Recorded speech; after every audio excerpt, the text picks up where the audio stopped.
आज का ये जलसा इसलिए नहीं रखा गया कि हम किसी से अपनी वफादारी का सर्टिफिकेट हासिल करना चाहते हैं। ये जलसा इसलिए मुनक्कद किया गया है कि हम हमारे बुजुर्गों की मेहनत और कुर्बानियों का जश्न मनाएं। ये जलसा इसलिए मुनक्कद किया गया है कि जो हमारे वतन अजीज में जाहिल लोग हैं, जिनके दिलो दिमाग में मुसलमानों के ताल्लुक से नफरत भरी है, हम उनको एक आईना दिखाना चाहते थे और ये बताना चाह रहे हैं कि इस मुल्क की आज़ादी की लड़ाई में मुसलमानों का क्या किरदार रहा।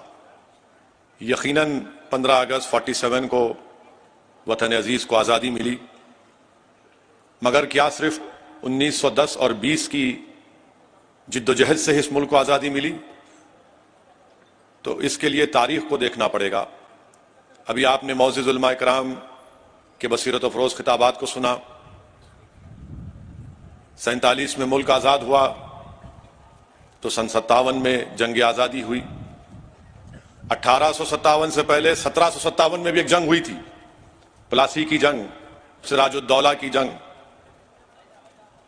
उससे पहले उसके बाद 1764 में जंग बक्सर हुई और फिर 1774 में रोहिला की जंग हुई। 1799 में टीपू सुल्तान की शहादत हुई। तो 1799, 1774, 1764, 1757, 1857, फिर 1947, क्योंकि जो कुर्बानी टीपू सुल्तान ने दी उससे लोगों को एक हौसला मिला। रोहिला की जंग हुई, उससे एक हौसला मिला। फिर बक्सर की जंग हुई, फिर प्लासी में सिराजुद्दौला ने अपनी अजीम कुर्बानी को दी। फिर शहीद अहमद सईद बरेली की कुर्बानी, उससे लोगों को हौसला मिला। तो 47 में हमको आजादी मिली।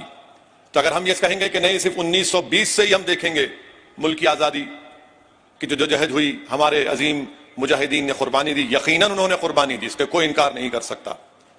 मगर क्या हम भूल जाएंगे सिराजुद्दौला की कुर्बानी को?